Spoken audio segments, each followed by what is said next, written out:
Episode 2 from Stavius, the first volume in the Chronicles of Mirth trilogy by Gregory Chumley. The continuation of Chapter 1. It was a long walk home, but Stephen had so much on his mind that he was startled when he realized he was already halfway there. Most people would still be shaking with the terror of barely surviving hand-to-hand combat with a dragon. He could be expected to be depressed about losing everything he had worked for and scared of the angry mob that would likely appear at his home by morning.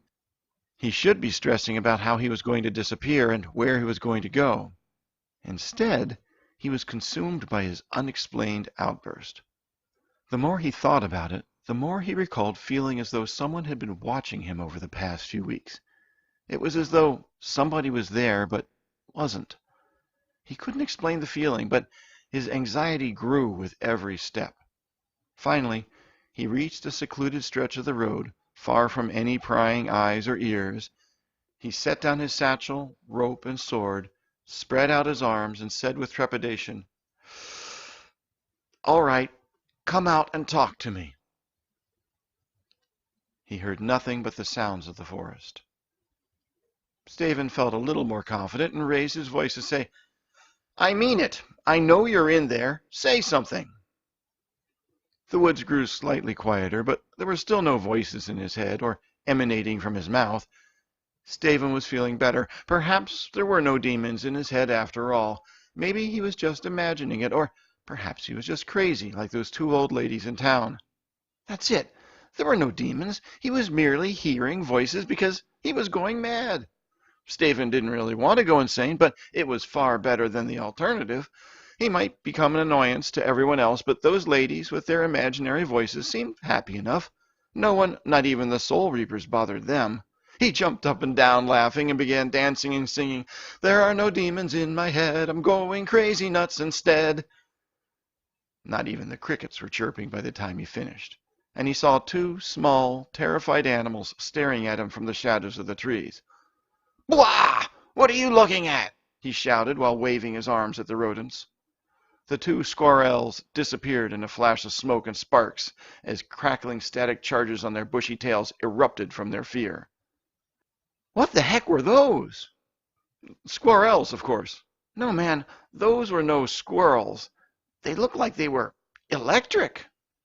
"No, they're squirrels, not squirrels." "What are squirrels, anyway?"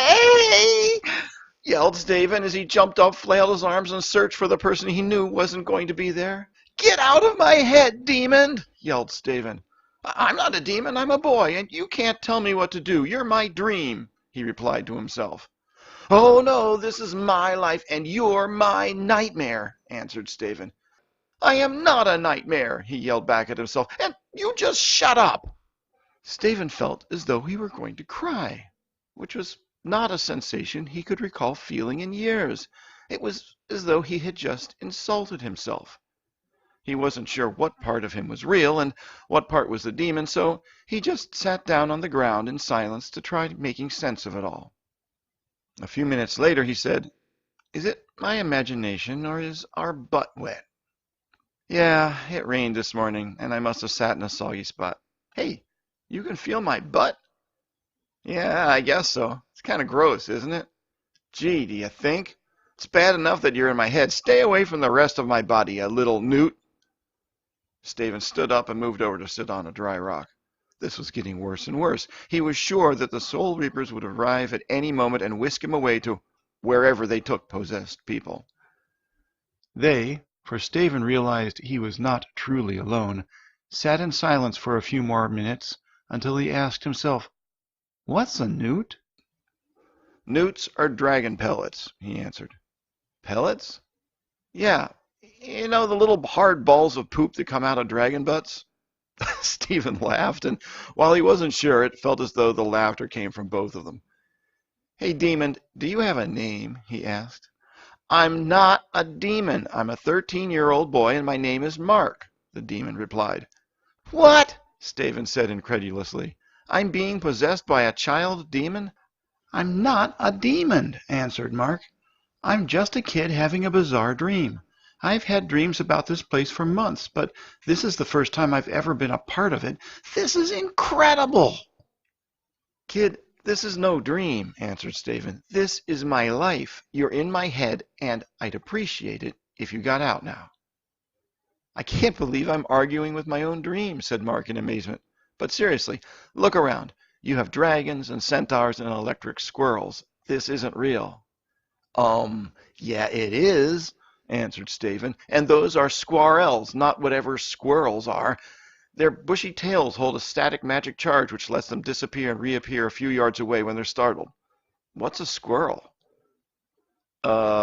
Squirrels are small, furry mammals that look a lot like your squirrels, but without the magic, answered Mark.